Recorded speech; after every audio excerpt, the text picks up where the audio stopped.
This show is sponsored by Carpet Direct of Des Moines, Iowa. Welcome to Half Full and a Cup of Joe with Joe Fulford. The show that's always overflowing with optimism and caffeine. Joe's got his game face on and his coffee cup full, ready to dive into the world of football. From the Florida Gators to the Tampa Bay Buccaneers and beyond to college and NFL football, Joe's got the analysis, the insights, and the passion to get you pumped up and ready for the game. So sit back, relax, and fill up your cup with Joe. And now from West Des Moines, Iowa, here is Joe Fulford.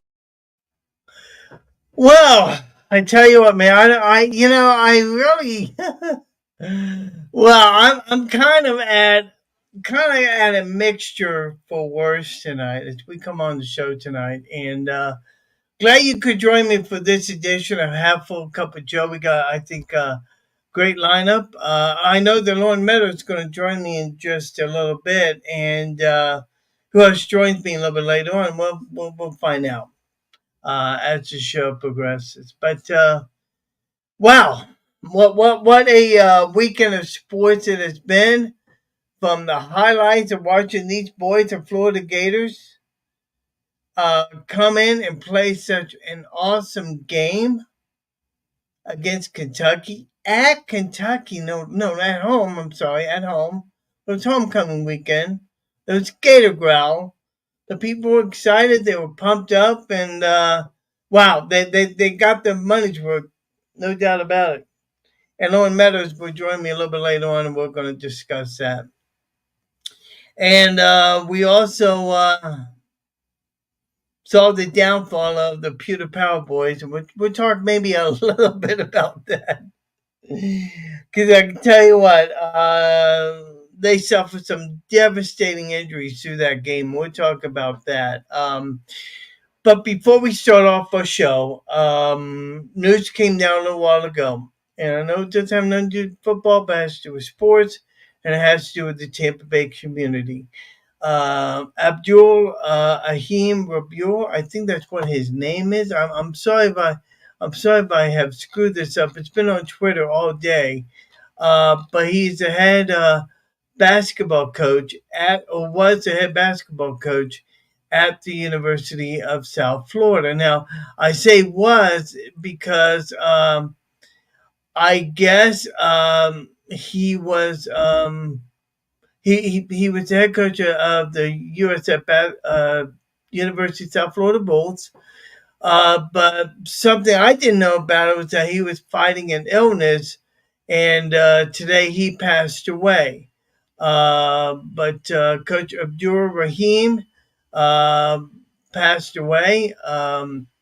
Thoughts and prayers are with him and his family tonight on behalf of Animal Football Insider. And also, we lost a very lovely lady this week. Maria Murphy, who is a diehard Barnstormer fan, loved the Barnstormers, great friend and wonderful person. She lost her fight with cancer Monday or Tuesday, I should say. And thoughts and prayers are with Matt Murphy and his family. So we just want to get that out there as we begin our broadcast tonight. A lot of things are happening in the world of sports. Rams and Vikings are playing tonight. We'll keep you updated on what's happening. And yes, Cooper Kupp is playing. We mentioned that because there's some rumors surrounding him and regarding the possibility of the Tampa Bay Buccaneers. Get into all that a little bit later on. But I gotta tell you, let's start off where we should be starting off, and that is with the Fighting Florida Gators. You know, they came into the confines of Florida Field, homecoming week, playing against a Kentucky Wildcat team that I believe has beaten them the past 2-3 years in a row. Now, for the Florida Gators, they have won, let's see here, 4 of the last 6 games. They've been playing well defensively. I mean, they've just been playing outstanding. And they showed it on Saturday night. 48-20, was the final score in that game. As we saw this team play a tremendous game. DJ Lagway was 7 of 14 for 259 yards in the game. Had one interception, that's fine. But was a running play of rookie Jaden Ball, who rushed for 5 touchdowns on the day. All in all, 22 carries, 112 yards, 5 touchdowns on the day, and the longest run was 27 yards on the day.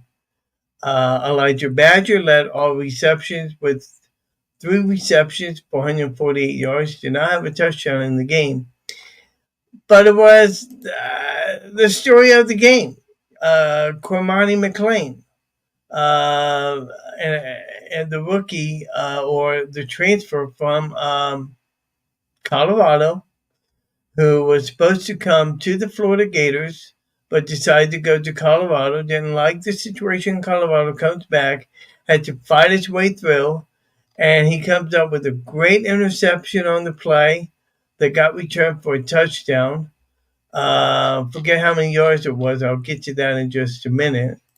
29-yard interception that won him, that helped him propel to the 48-20 win over the Kentucky Wildcats. As a matter of fact, after the 8:34 mark of the third, with 8:34 left to go in the third quarter, the Gators held them scoreless. And I mean, this defense and offensively, they played well. They played outstanding. And I think that for the first time, we are seeing a Florida Gator team that possibly have turned the corner, people. That has possibly turned the corner and starting on their winning ways. And now they have the opportunity to take that to the next step when they take on the Georgia Bulldogs 1 week from this Saturday. No, the Gators do not play this weekend. They have a bye. They practiced on Monday, Tuesday, or was it Tuesday, Wednesday, and Thursday? Good hard practices, and now they're off until Monday. 3 well-deserved days off after what they've done. And I'm happy. I'm happy with what's happening. And I think Billy Napier knows what he's doing. I think it's going to be interesting as we get into the bottom half of this schedule. I mean, if you think about their schedule going forward, after Georgia, they have Texas, at Texas, then LSU, then Ole Miss, at Ole Miss, by the way. Then they come home to Florida State. And I think they can be. I know you think I'm crazy here for saying this, but I truly believe that Florida can beat Georgia. I'm going to say it again. I truly believe that the Florida Gators are going to beat Georgia. And Lauren Meadows is going to come on in just a little bit and talk about that. Get his insight and what he thinks. Now, Georgia has not been a great team. I mean, I think they might be the number 1 team in the country. I have to check on that. I believe they are. But there is no reason why the Gators can't beat them. Actually, Georgia's the number 2 team in the country. Oregon's number 1.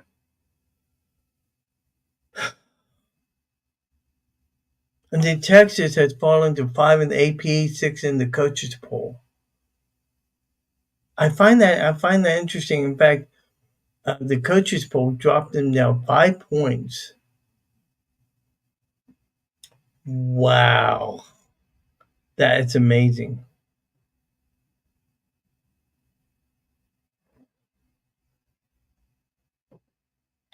And as you look at this, you look at all the people receiving votes.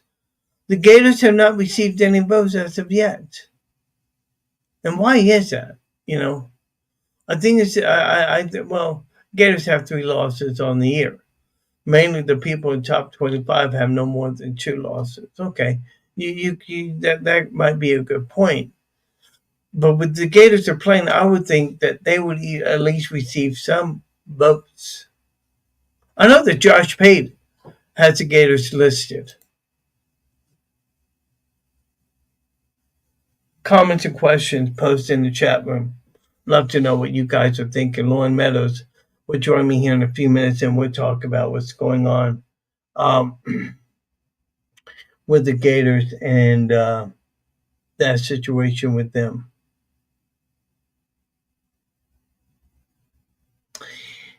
And I,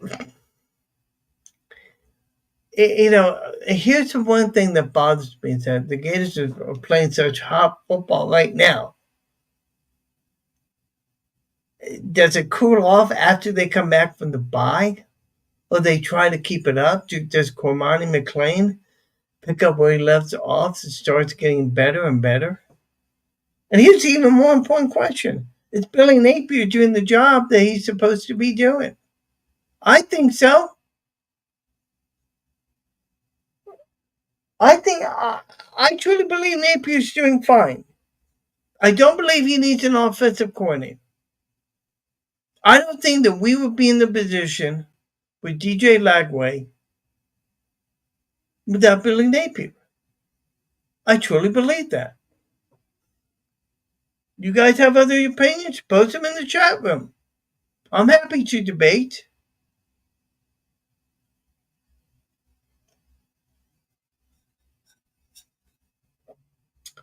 Gator Cup. Gator Cup. Gator hat. Gator shirt. You think I'm a Florida Gator fan? I don't know. You guys might want to talk about that. But it seems to me now that all of a sudden it's like night and day. Night and day with this Florida Gator team. And the tail is going to be the bottom half of the season when they take on Georgia and Texas. Back to back. One will be in Jacksonville, the other one's going to be at Texas. Now people are going to say, Animal or Joe, what do you think? What do you think about those matchups? I mean, do you think the Gators can actually win those games? Yeah. I think the Gators are capable of winning those games. I don't think Texas is invincible. I don't think that Georgia is invincible. I think they're a good team, but I don't think they're invincible. But here's the thing about that.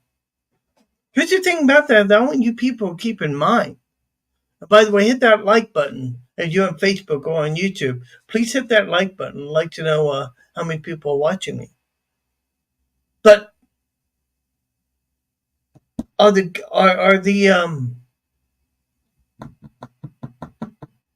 Gators are the Georgia Bulldogs that good of a team? Is Trevor Etienne that good of a player? Remember, Trevor used to be with the Florida Gators, transferred out, went to Georgia, been doing pretty well. Now he gets to face his old teammates next Saturday.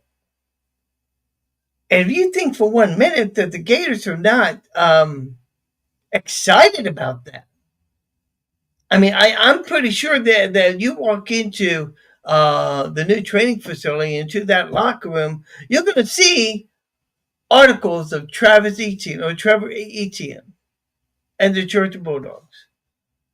You don't think that the Gators don't have a bad taste in their mouths about that and want to invoke as much as physical pain as possible? Think about that for just a minute. Florida has a reason to want to win that game next week. Now, do I think they win? I think that Florida has a great shot at winning the game. Ronnie Laston, watching me here tonight. Yeah, thanks for watching, Ronnie. Post any comments that you want to, if you like. And as I watch this, also Kevin Bartman's watching me as well. Great Buccaneer fan. But as I watch this whole thing unfold,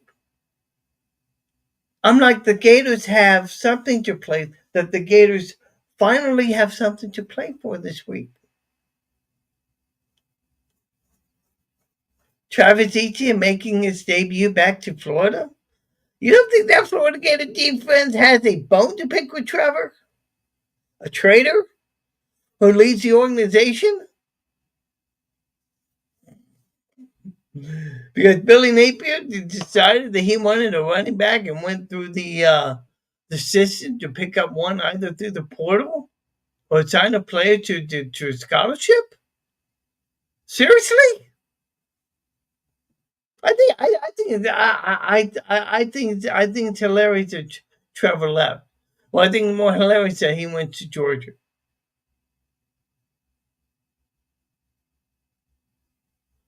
Whether it's because of the NIL deal that probably went sour on him, or just in like the way the organization was set up. Usually, Joe Fulford here and Half Full Cup of Joe, brought to you by the fine people at Carpet Direct in Des Moines, Iowa. For all your carpeting needs, get a hold of my good friend Benton Taylor. He'll be happy to set you up and get you some nice carpeting here in Des Moines, Iowa area. Roy Meadows said to join me here in just a minute.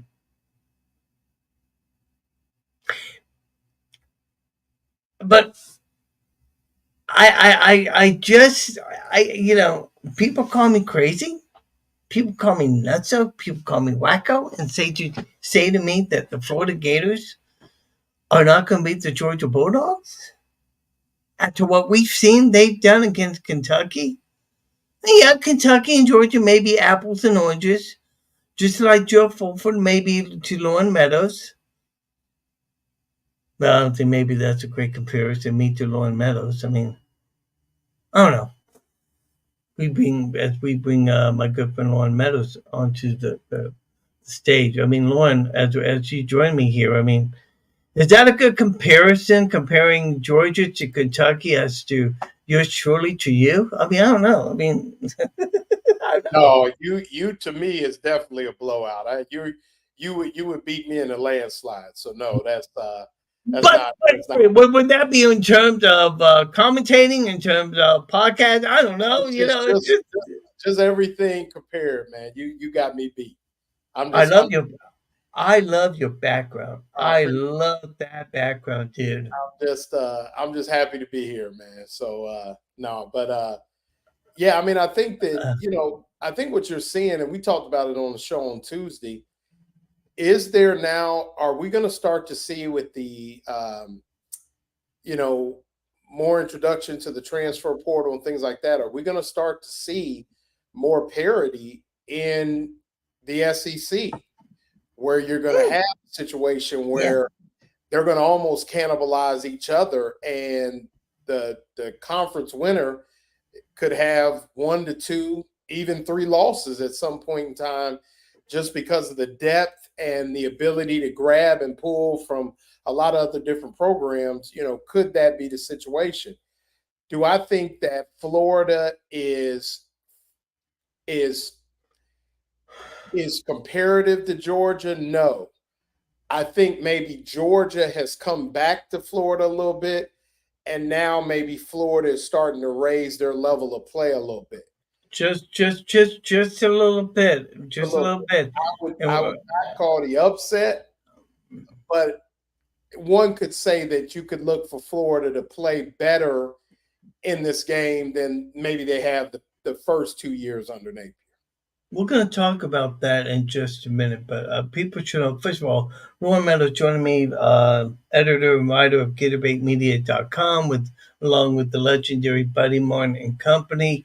He's in Dothan, Alabama, taking a little bit of time off. But I'm just wondering, first of all, did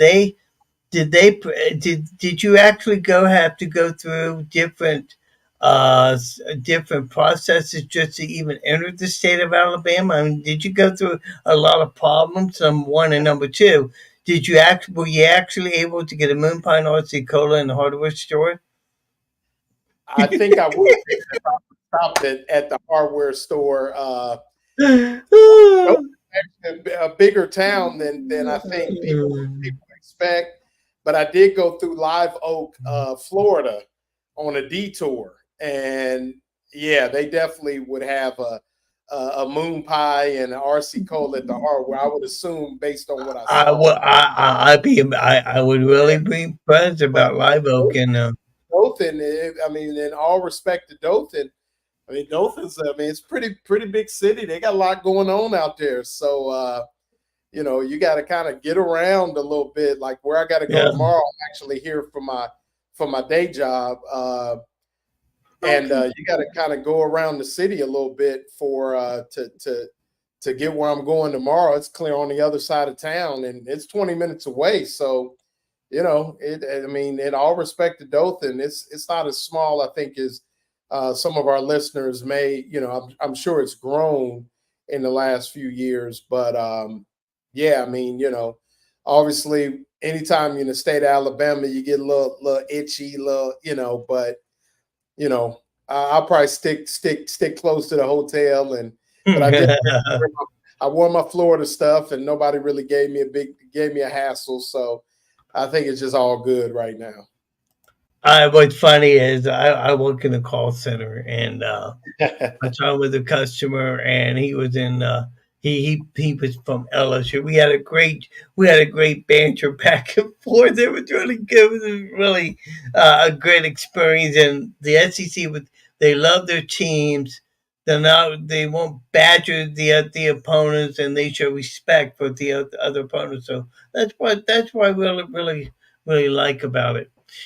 Um, we'll get into the game coming up in just a little bit, but let's talk about what happened Saturday night in Kentucky. This was not the kind of game that everybody expected. I mean, I expected a dogfight. I expected a grinding, fiercing 60-minute game. But man, did this team just come out and just explode? Yeah, I mean, I mean, we talked about it on your show last week. I think we both expected a Kentucky victory. What we didn't expect was 48-20, and I think in that regard, I think I had it. I think I had it 24-20, something like that, and I thought maybe that Florida would eke out a late touchdown or get up, and then maybe Kentucky would score and Florida would ice the game away. But I mean, they really took it to them on both lines of scrimmages. I was very impressed with the way that the offensive line for Florida was able to move what some people think is one of the top 2 or 3 defensive lines in the SEC. And then the ability that Florida's ability to get pressure on Vandegrift on a consistent basis, to force him on some off-platform throws and things like that, which led to some turnovers. And then Florida was then able to capitalize on those turnovers. I mean, it was really good. I thought Lagway would affect the game with his legs, which he did.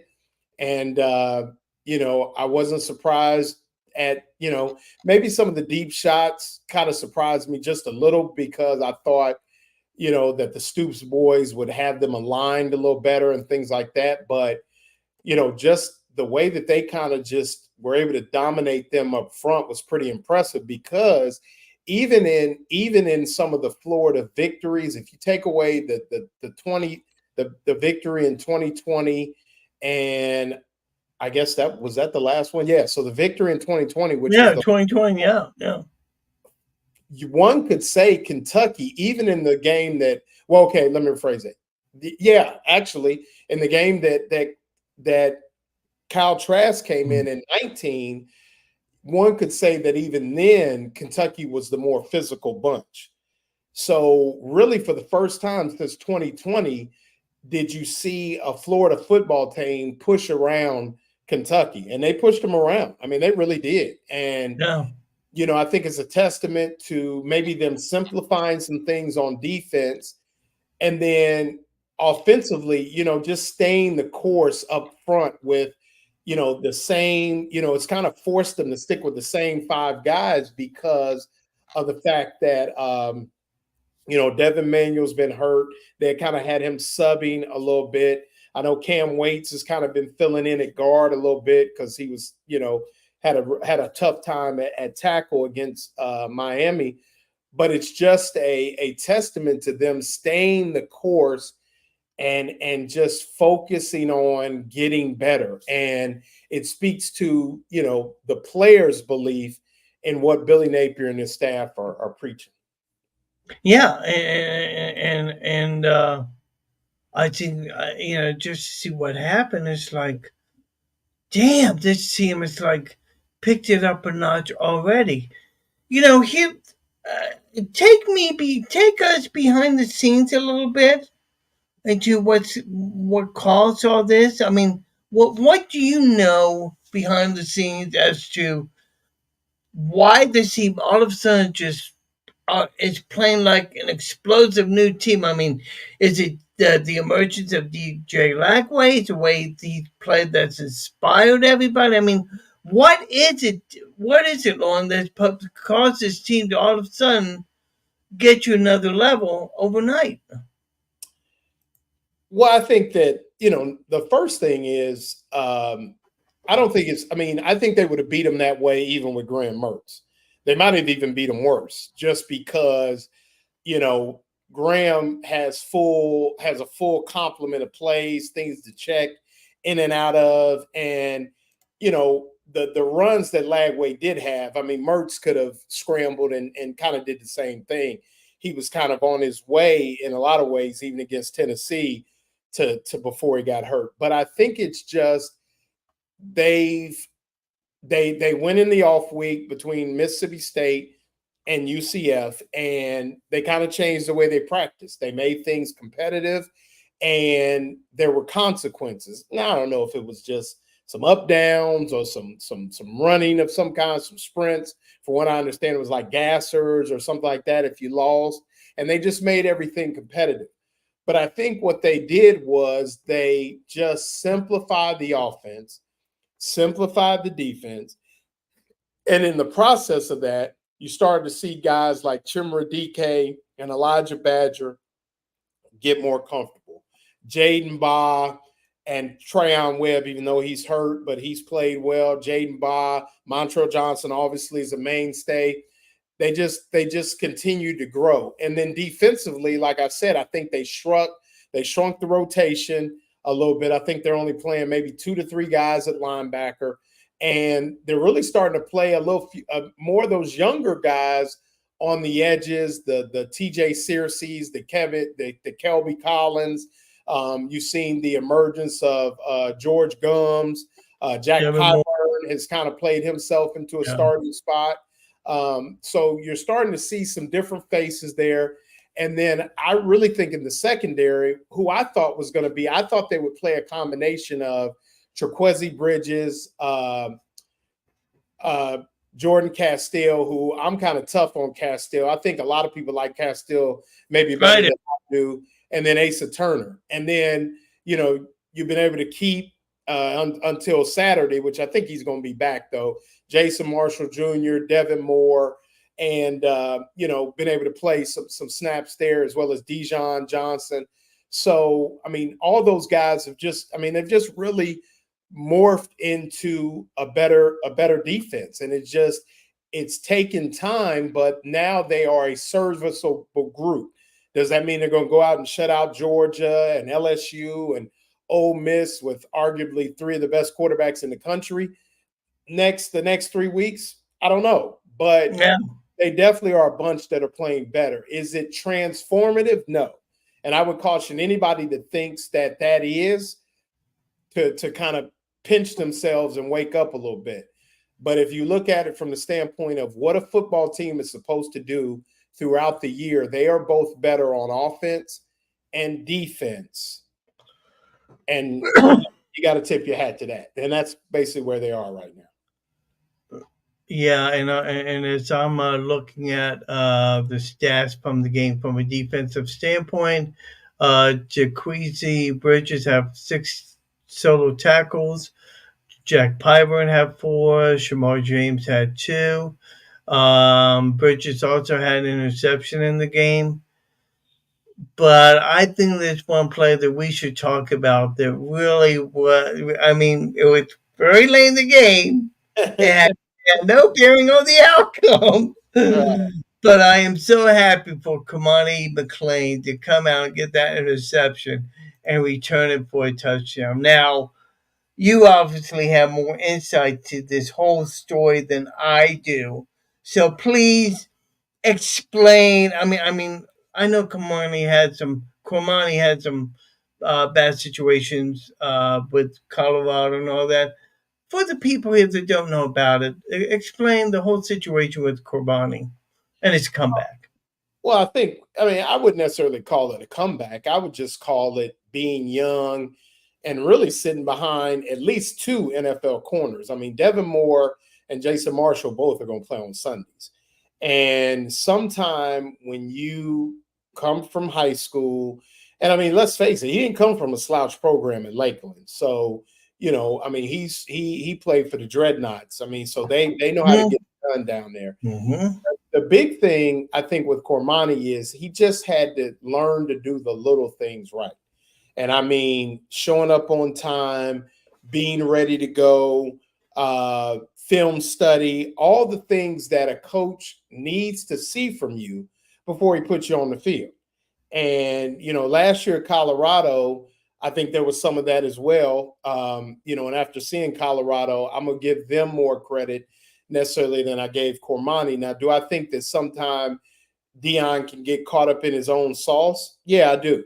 And maybe that was the thing with Cormani, because Cormani seems to be someone who you need to massage a little bit, and maybe Deion's bunch isn't into that. Whereas because you have a Jason Marshall, because you have a Devin Moore, because you have a Jakeem Jackson, you can let Cormani sit on the shelf a little bit before. Here's the thing that I think is most impressive is he was in 2 series before that.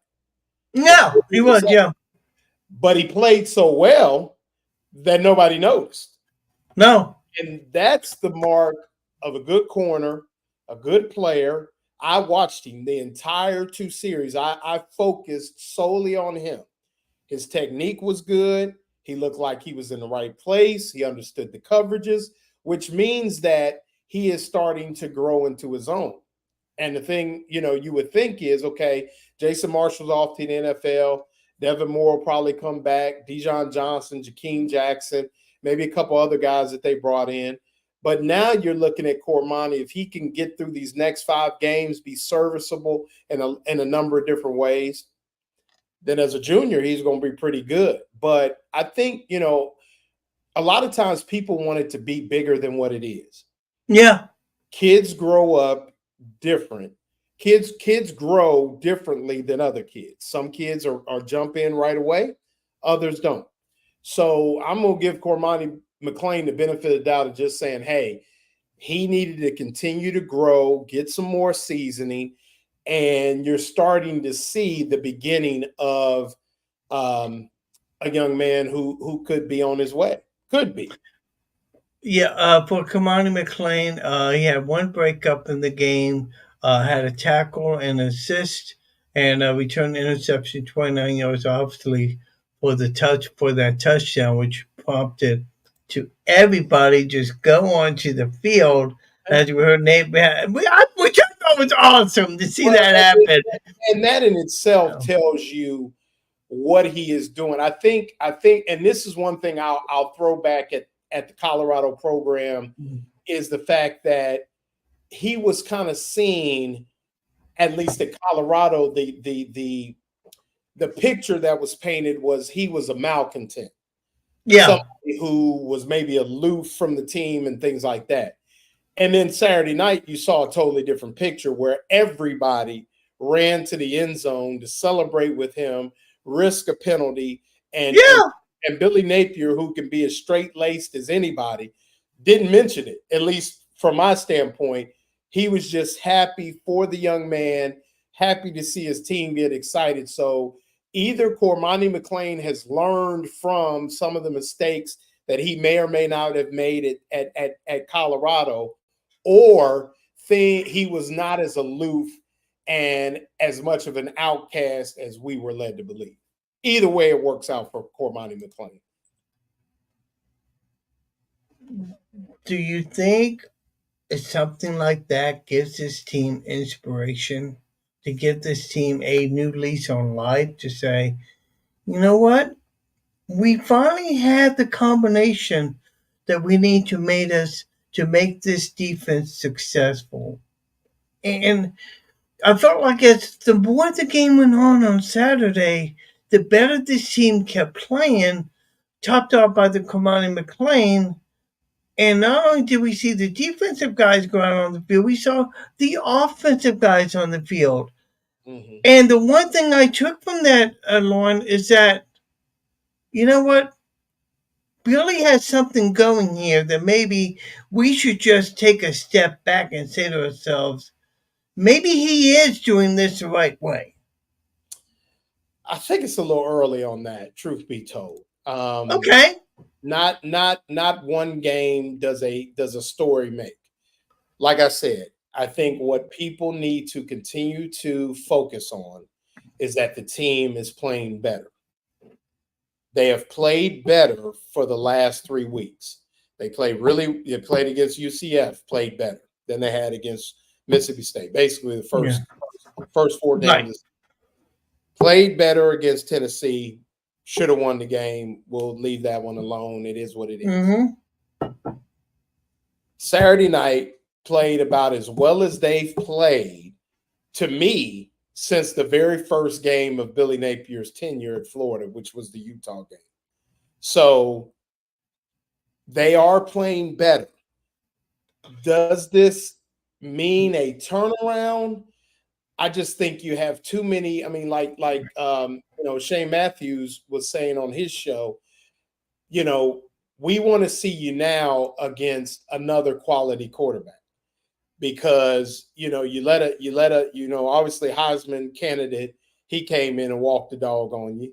Then you let a redshirt freshman in his first start come in and walk the dog on you. And really, since then, you haven't played any really great offenses led by great quarterbacks. So, let's see how they play against Carson Beck on defense.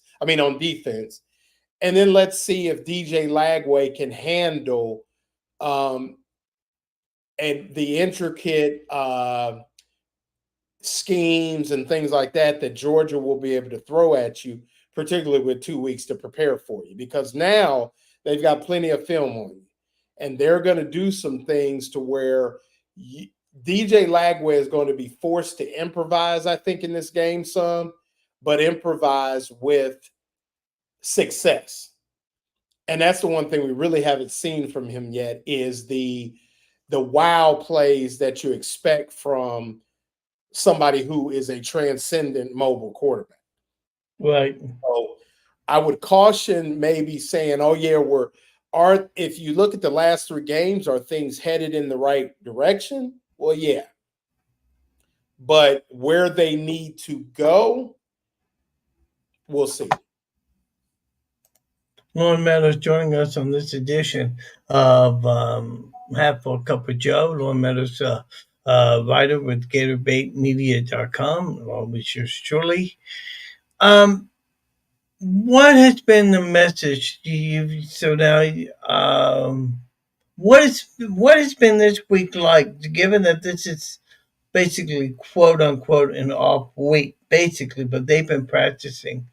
Has Billy met with the media this week, or has it been like, I have some recruiting I gotta do? Yeah, I think the focus is probably recruiting, getting healthy, number one. Yeah. I think they want to try to get Montrell back up to speed. Obviously Asa Turner has been right on the edge of coming back. Trayon Webb, obviously Jason Marshall Jr. is going to be key there. Getting Devin Manuel back, depending on what his status would be. Jakeem Jackson could be back at corner. So all of those guys, getting them back to health, being able to be ready to go against Georgia. Obviously recruiting, and then once again finding ways to get better, ways to practice, play, study that are going to make you an even better football team than you are now, because that's what you have to be. This is the gauntlet that we all have been waiting for, and they have to get themselves to be prepared to go through it. You know, getting Hawkins back, Tank Hawkins back on offense. Yeah. Some of these guys that could be, could be players, and just getting the full complement of the team back for arguably the best team on the schedule. And I think that's the focus. And really, in an off week, I mean, what else are you going to talk about? I know he met with the media for the SEC conference call. Yeah. Did that yesterday. I was not on the call, but so just going through some of that, and just that's kind of your focus in the off week, and then you'll rev really back up on Sunday and get ready to head to the cocktail party. They practiced on Tuesday. They practiced on Wednesday. They practiced on Thursday. It's what I'm told. That what I'm reading. From what I understand, these practices were pretty intense. You're there. I mean, did they do a lot of did they do a lot of hitting during the course of the week, or was it like, let's get back to our basics and let's work on that and get Right. ready? I would say it was probably more of thudding, not hitting, more thud.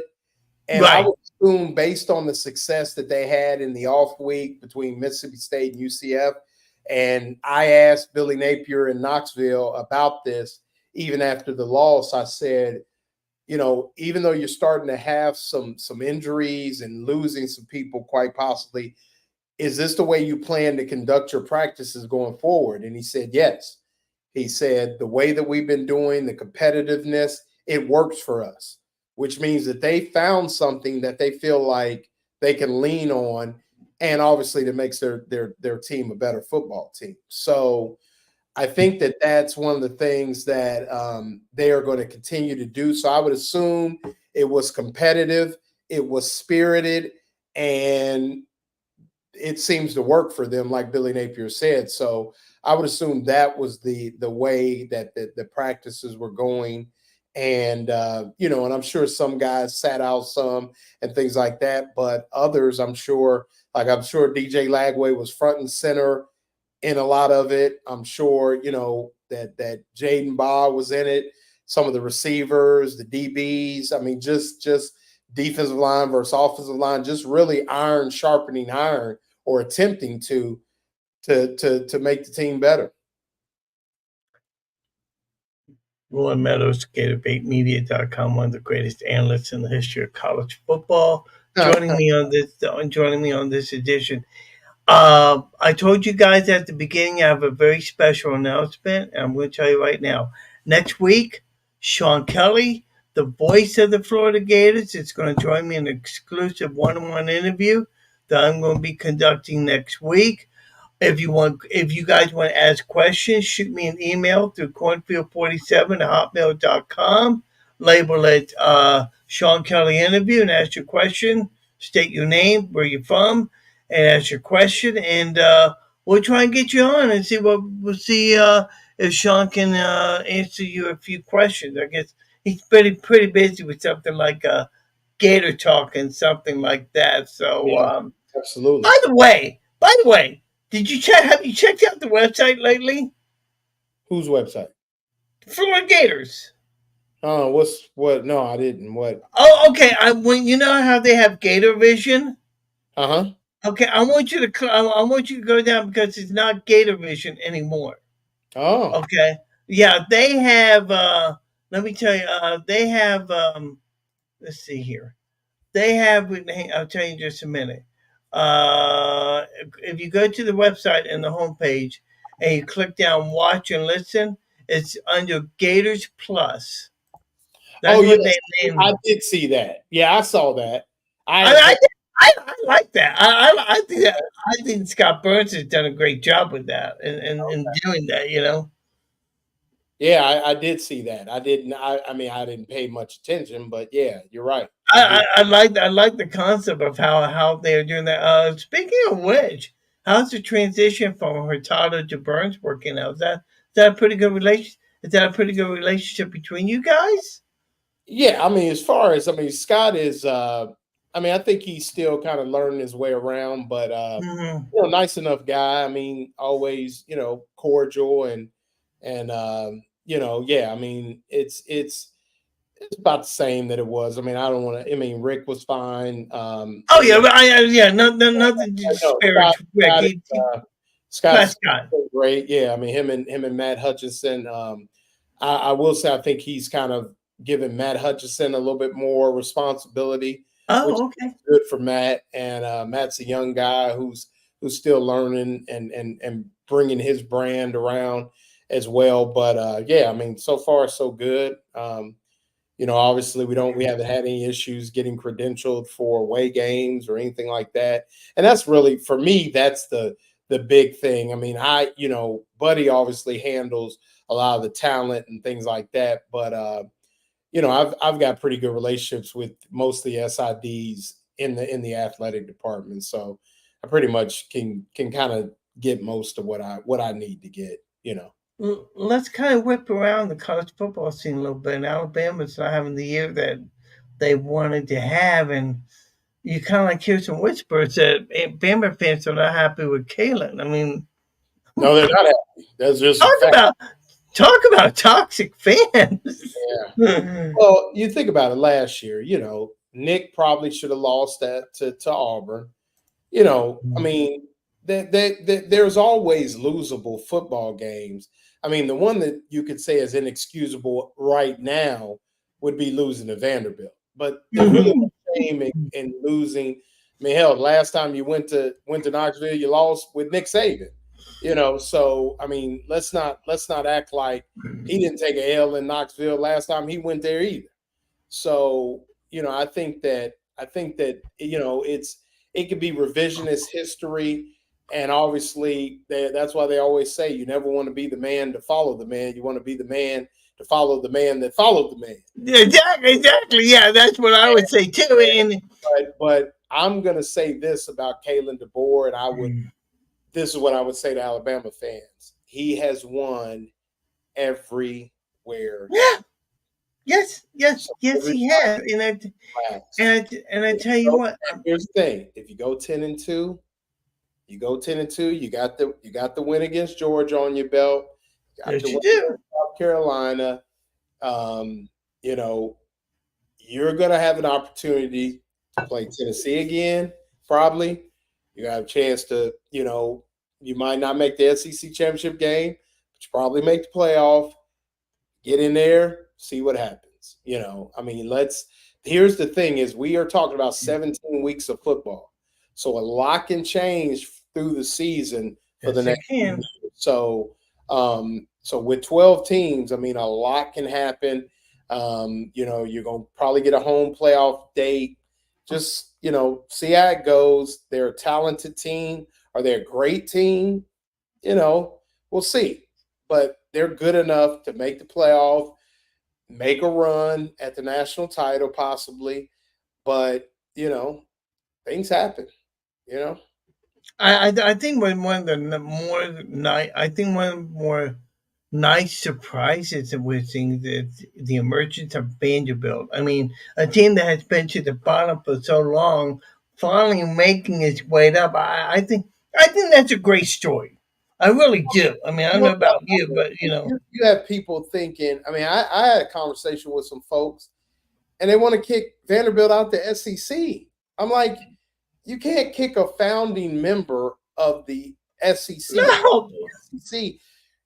It's expressly because of football.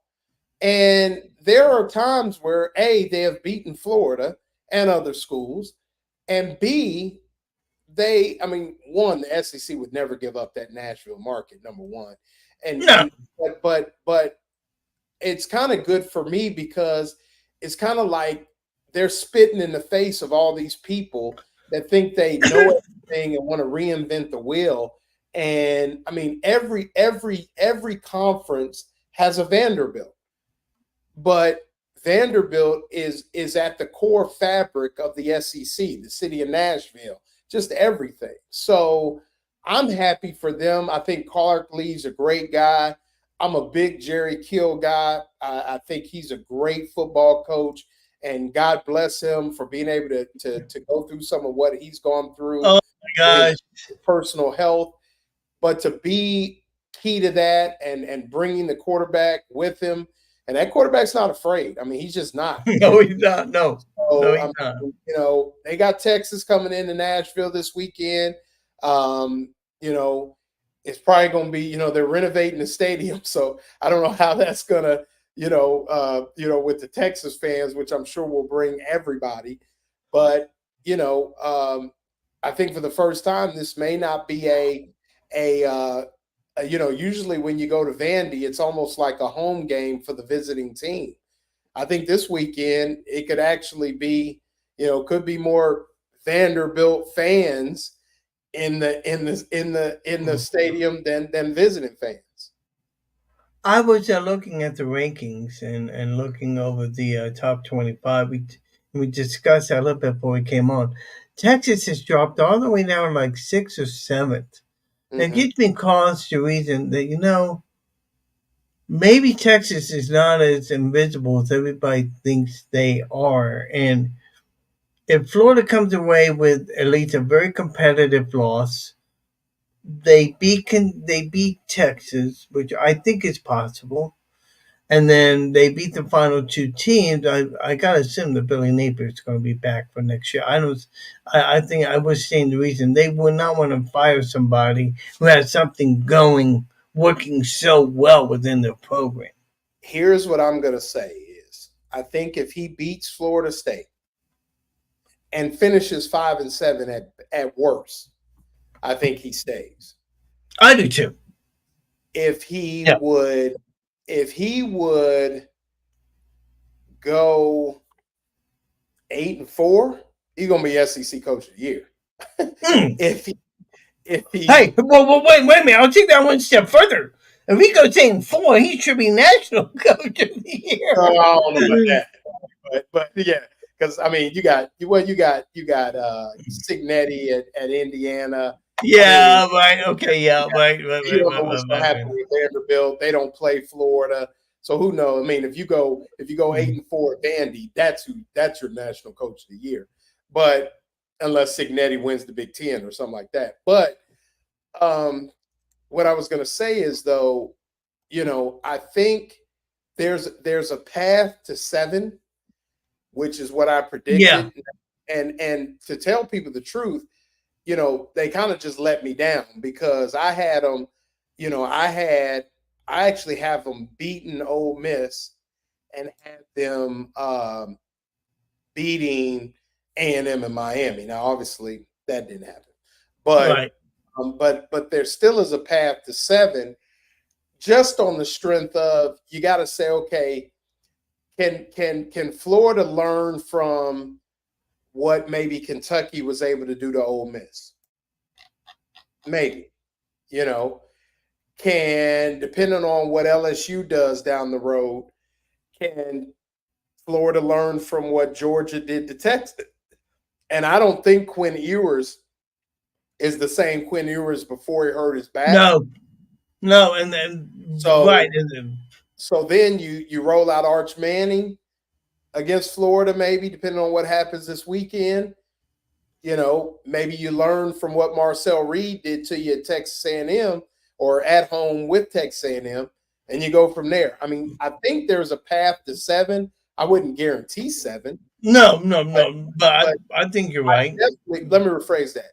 I think there's a path to 6 and bowl eligibility. Yeah. I think you're right on that. I'm not going to say there's a path to 7. I'm probably misspeaking because I forgot. They're 4-3. I see a path to 6, and then 7, and then 7 wins total by going and beating Memphis or who knows in the bowl game. Let me explain to the people who we have coming up. Georgia next Saturday, followed by Texas at Texas. They come home to LSU. They play at home the following week at home against Ole Miss. Then they travel to Tallahassee for that game. I could see them being LSU. I could see them whipping up on Ole Miss. I see them being I mean, I could see this game. Yeah, I could see a 7-5 team. Okay, yeah, and if they play competitive against Texas and Georgia, who knows what's going to Well, you got happen? to think you got 5 games to at least get 2. So you Yeah, would think if they can go 2-3, obviously Billy Napier's safe and they make a bowl game. oh yeah. I think he could point to practice now. Yeah, I mean, I just do. I think in this situation, where things are, if they are able to grab 6 wins and then going into December, getting a 7th, I think everybody has a decent holiday. Is it perfect? No. But you got arguably one of the best young quarterbacks in the country coming back. You got some studs that might be you can help your receiver. You got a running back that you feel like is at least part of your future. You're gonna have to be active in the transfer portal because high school recruiting is not going to be there, nor does it help you. And why wouldn't you keep him? I mean, because the thing is, you got to find somebody to say yes that you feel like is a better solution. And outside of guys that are already at better programs and doing well, outside of names like Frank Signetti, my boy Jamie Chadwell, who took one on the chin to Kennesaw State last night, there's not a lot of guys that are going to say, yes, I'm going to leave Penn State for Florida, Oregon for Florida, Ohio State for – they're just not going to do that. They're just not. Not in this day and age where Florida was embarrassingly behind in NIL facilities and is just now catching up to this thing. So yeah. might as well stick with the guy that wants to be here. Now, I'm gonna go ahead and then I'll talk about what I think the view of Billy Napier staying on as Florida's coach looks like, in my opinion. Well, and maybe you can probably tie this into what I was going to talk about here: recruiting. Florida currently sits in at 39th. There's some grumblings that he's not recruiting enough. I mean, it's like you can't satisfy this base. I mean, you either want to talk about recruiting, or you don't want to talk about recruiting. Personally, I'm not worried about it. I think Billy will get his guys, as time goes along. But does the hangover of Billy Napier possibly not coming back, is that why he's not getting the recruits that he wants to get? I mean, tie that in with what you want to talk about if you can. Well, I would say definitely. I mean, the fact that he is seen by a lot of people, and I'm sure competitive coaches, as a lame duck coach. I mean, you would be stupid to say as a coach and say, hey, he may not be here next year. He may not be there next year. If I was a coach, I would definitely say, well, Billy Napier may not be there next year. So why would you go to Florida? Why are you looking at Florida? They may have a new coach, obviously. So all those things play into it. And obviously the fact that they're just one game over 500, that plays into it. But, what Billy Napier, I guess, has to sell is the fact that he is going to be there next year. And like I said, I think he will be, but I think there's going to have to be some changes where the powers that be will force him to maybe look elsewhere and kind of reevaluate his staff, whether it be partying with Rob Sale or a true where you take the offensive coordinator position and you make that, whereas you bring somebody in and they coach quarterbacks and call plays, or, I don't know, but I think I don't think the staff will be able to be constructed as it is and be able to keep Billy Napier. I think they will mandate that say, hey, there's too many head scratching decisions going on, and we think if you weren't calling the plays, you might be able to handle some of this stuff in game a little better. And I get what you're saying, but if you have something that's working good for you, why would you want to change it? I don't get it. I honestly don't understand. Working? I mean, to play devil's advocate, it's not working good, Animal. It's not working good. He is what? He's 12, 7. I mean, he's what? 16 and 20. And I get that. Okay, I understand where you're coming from that vantage point. But all of a sudden now, it seems that this offense is finally starting to get their feet under control. They're playing a lot better. And I'm not saying they're going to play great down the stretch, but if they do, why would you want to change? Why would you want to change something that's looking good? Well, if we're talking about a 6-win football team, if they play really well, you're talking about an 8-9-win football team. Right. And then you just say, hey, they got out the gate tight against some really good football teams. I mean, the one thing about it, all 3 losses are the teams in the top 10. So you got to give it. You can. That's what I said. You can make that argument, yeah. But you know what, too? Go ahead. But so far, I mean, it's a lot of questions right now, and a lot of them won't be answered until they walk off the field in Tallahassee. That's what you really be able to say, because with the interim president, even though he was the president, which I think will give him more cause to do what he needs to do as the president.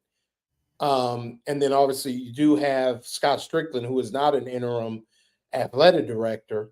And, so whatever needs to be done could be done. But, it's still, I mean, with 5 weeks left to go, it really is too hard to tell. And you could just throw out. I know. I'm just throwing out. But I am going to say and I've said it twice, I'll say it again on your show, and I said on our show, I do think Billy Napier will be the head football coach at Florida next season. Oh, I do too. I have no mistake about that. Real quick, before we go, I'm going to read off some of the games that we have coming up this weekend. First of all, you should know Gators are off this weekend. So is Georgia. Nebraska will beat Ohio State. Oklahoma will beat Ole Miss on ESPN. By the way, that Nebraska-Ohio State game is on Fox. Notre Dame will be at number 24 Navy. Interject if you see any games that you like. Missouri will be at Alabama. Let's see. Other games in the SEC. Texas will be at 25 Vanderbilt. I mean, now that could be a very interesting game right there. I mean, Vanderbilt beats Texas. Then there's some questions about Texas and some positive questions about Vanderbilt. Yeah, I mean, obviously the Vanderbilt, Texas is one. Washington at Indiana. That'll be interesting. Obviously, College Game Day will be there. So, Oh, okay. I didn't know what they were going to be. Okay, thanks for telling me that. Florida State and Miami. That's going to be a good game. 6 o'clock on ES. Beat the brakes on. Let's see. Penn State and Wisconsin. LSU at number 14. Yeah, LSU. Texas A&M. That's going to be a real good game. That's probably the best game of the weekend. And Michigan State and Michigan, Auburn at Kentucky, Cincinnati at Colorado. Yeah, that's gonna be an interesting. I mean, that'll be. I mean, Cincinnati's not bad. I mean, Cincinnati put it on an Arizona State team that beat Utah the week before, and I mean, what's his name? The quarterback for Utah. God, Charlie. What's his name? I don't know. But anyway, he was kind of dinged up, so Arizona State was able to take advantage of that. But otherwise, I mean, so the fact that University of Cincinnati was able to put a foot on Arizona State will be interested to see how they line up against Colorado. And I was impressed with how Colorado beat up on Arizona State too. I mean, on Arizona too. So you have both schools coming off big wins against Arizona schools. So, you know. Let me leave you with this. We talked about Ken Fuchs a few minutes ago, interim president. Could they rename him as the new? I don't know if Fuchs would want to stay on, but what is going on with that? Because I know some Gator fans want closure on that as soon as possible. Well, one thing, Cam Rising, the quarterback, Cam Rising. That's what I was talking about for you. That's right. Yeah. Cam Rising. Yeah. He had a lot of trouble a couple weeks ago. From what I understand, the new president will not be in place until March. Oh, wow. And he does not want the job. Not to get into politics or anything like that. No. I'm saying, I think that's some of the just kind of getting away from, the politics that those, not just at Florida, but all the things that you're general, yes, having to deal with in this political climate. He's too, in the words of Danny Glover in Lethal Weapon, I'm getting too old for this shit. So, so there, but from what I understand, it will not be until around March. So to go back to what Ken Fox said on Steve Russell's show a week or so ago, he will do what he needs to do as the president in terms of the head football coach.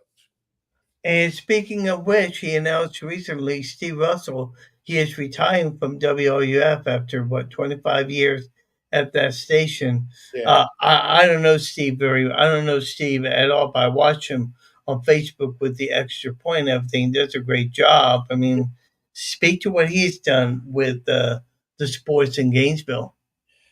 I think obviously Steve is the late night voice of the Gators, so to speak. He kind of puts the fans to bed Saturday night or Saturday evening, and 12 straight weeks. Obviously, he was the voice of Florida's 2017 national championship. So those that enjoy baseball have become fond of him. And just being the voice of reason. But I've gotten to know Steve a little. Don't know him well, but know him enough to know the biggest impact, and I think what he would say that he has made is as a professor in the School of Journalism.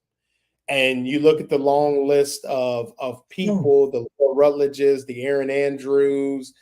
They have he was speaking about a young lady that kind of was the first person to jump on social media, as a true profession at the University of Florida. Now she runs the social media content for all of ESPN.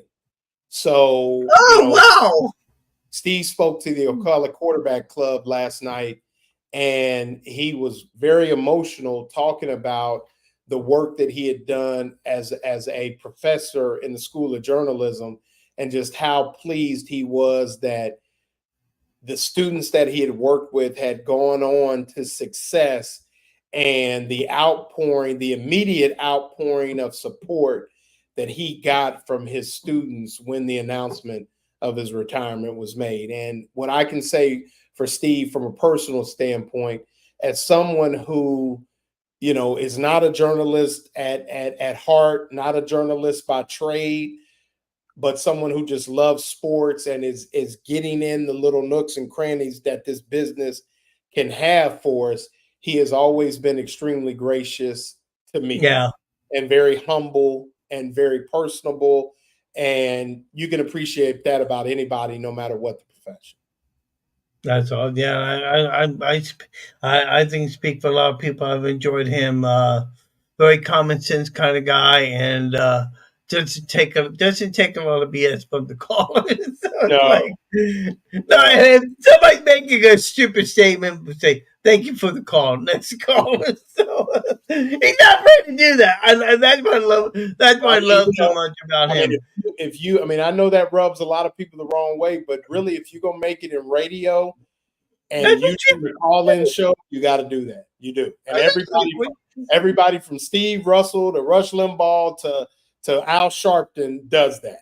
Everybody. Yeah, yeah, So they do. No, yeah. no question about it. Real quick, then I'm going to let you go. Give us what's going to happen in the next few days. Today was the last day of practice. They have off now till Sunday. Is that right? Sunday when they come back to practice, Yep. or meet in the auditorium and kind of get ready for the game this week. Mm-hmm. What's the story on that? I mean, they're pretty much in line of what's going to happen over Oh the yeah, course of the next few you days get with off this team. your feet, you go watch your high school team play. If your girlfriend's at another school, you go see Susie Q for a little bit and cuddle up and you might go and watch a little. I mean, I know like basketball's got a scrimmage, or you might go and just kind of, but you get off your feet and you get some rest, and you might go get mom's home cooking. If you could drive to mom, see grandma, brother, sister, you just kind of get your mind away from the game, from the pressure of the game, and you focus up. But in today's world, everybody's got an iPad, everybody's got a computer, and I'm sure if you're serious about your craft, you'll also be taking a look at the Georgia Bulldogs. So, And but for Billy, is and for rest and relaxation for Billy Napier. I'm sure he will find a way to make it to one or two high school football games and show his face. They could even have kids on campus. I'm not sure, but definitely make an appearance. Go see some guys. Guys will hit the hall. They probably already have hit the hallways of the high schools, things like that, and just kind of get out there and see who you can see, and it never stops. So that's I mean, pretty I'm big. gonna tell you, it's gonna be very interesting. As I said, next week, hopefully, gonna have an interview. I got an interview lined up with Sean Kelly that we're gonna tape on Wednesday, play it on Thursday. If Good you for want to join me afterwards, you are more than welcome to talk about what else is going on with the Gators from the inside and book on that. Buddy, mind that other thing for me, if you don't mind. yeah, I do. I got to get on it. I'll Yeah, um 'cause I'm really uh, wanting yeah, to get maybe him on. yeah. I mentioned it to him. I will mention it again. Yeah, I would, even if I have to do a taped interview with him, I'll be more than happy to do it because I like to have him on this show sometime. So Sure. I've kept you on longer than I should have. I apologize, but thank you so much for joining me tonight. You have a Appreciate great weekend. If you can join me next week, that's great. If not, I understand as we can look ahead to Georgia Saturday afternoon. Now that's in Jacksonville, and that's for the final year, right? I Because I doesn't they have to? Don't they have to do some renovations yeah, to but I the don't Gator think Bowl? those start until 26, maybe. But So here's the thing. They just got Jacksonville just passed a major bill to the renovate. I don't stadium know if it's tax, to right? renovate Yeah, the stadium Gator. tax. Yeah, but Is I that for the Gator I don't Bowl think or they is start that for a until 20. Huh? is that for a new stadium or just to renovate the Gator Bowl?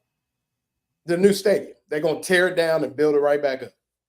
Oh, okay, okay. So Yeah. that's What good. I That's understand is they're gonna tear down the entire stadium and rebuild this beautiful, palatial, we will host the Super Bowl type of facility.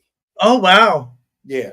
Oh wow! So Yeah. that's so the Gator Bowl is going to be demolished and a new stadium be. Well, Yeah. I did not know. Yes. Yeah, I think you Interesting. can find the renditions the on online somewhere. Yeah, I'll have to check Yeah. that out. Hey, listen, thank you so much for joining me. It's been great. Enjoy your time in Dothan, and if you go to another hardware store, order two moon pies and two Colas. I think I'm gonna wait till I go to Auburn this winter and get those moon pies. Well, there you go. Lauren, thank you so much. I appreciate All it. right, Thank you so much. okay. Lauren Meadows joining me on this edition of the Half Full Cup of Joe. I always love having Lauren Meadows on and I only planned to have him on a half hour. I really did. I mean, but we got so much in talking, and to talk about these guys right here, it's like, well, not much to talk about. And Buccaneers lost their game 41-31 last Monday night at the hands of the Baltimore Ravens, but they lost even more with the loss of Mike Evans, wide receiver. He's out till at least week 11. But even more importantly, Chris Godwin is out for the year with a dislocated ankle. He's gone for the year. And you knew when he was in that car driving off, he said, you know what? Back to work. You could tell it on his face. And he was just, you could see the destruction on the guy's face. And there's questions whether he will come back next year. I'll be surprised if he doesn't. I really will. He is truly the face of this team and done an outstanding job. And I think that if they don't bring him back next year, I think it will be a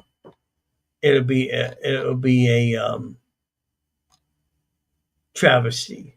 Real quick, for the Bucs, 31-45, 370 yards for Baker Mayfield. He threw 3 touchdowns, lost 2 and threw 2 interceptions.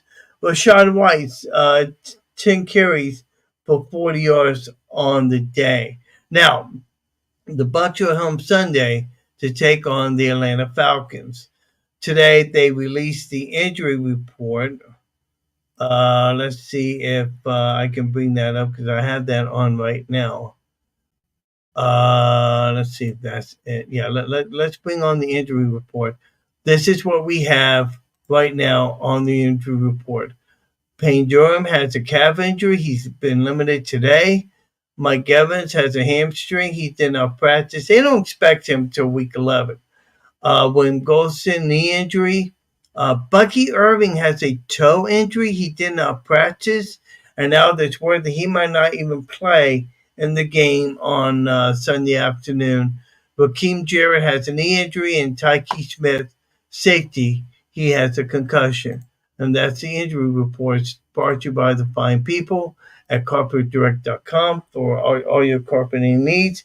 Get on my good friend Benton Taylor. He'll be happy to set you up and give you some nice carpeting. And I got to get him on sometime and talk about all that. But they would take on the Atlanta Falcons Sunday afternoon at 1 o'clock, I believe. As a matter of fact, let's go over the NFL schedule real quickly. If this thing will let me. Here we go. Rams are taking on Minnesota, tied 14-all with about 5:29 left to go in the first half.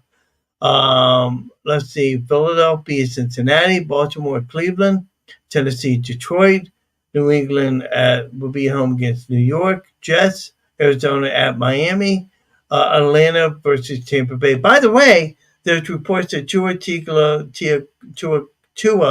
Tagovailoa, however you say his last name, I apologize. He may be back in action very soon. Atlanta will be at the Bucs at Raymond James. That's 1 p.m. Eastern Time, 12 Central. Green Bay will be at Jacksonville for a 12 p.m. start. Colts will be at Houston. The Saints will be at the LA Chargers for a 3:05 start. Vince. Buffalo will be at Seattle. Carolina, Denver, I should say. I apologize. KC will be at Las Vegas. Chicago will be at Washington for 3:25. Dallas will be at San Francisco for the Sunday night game on Monday night. Giants will be at the Pittsburgh Steelers. Also, KC made a trade today. If I can find out exactly who they traded for.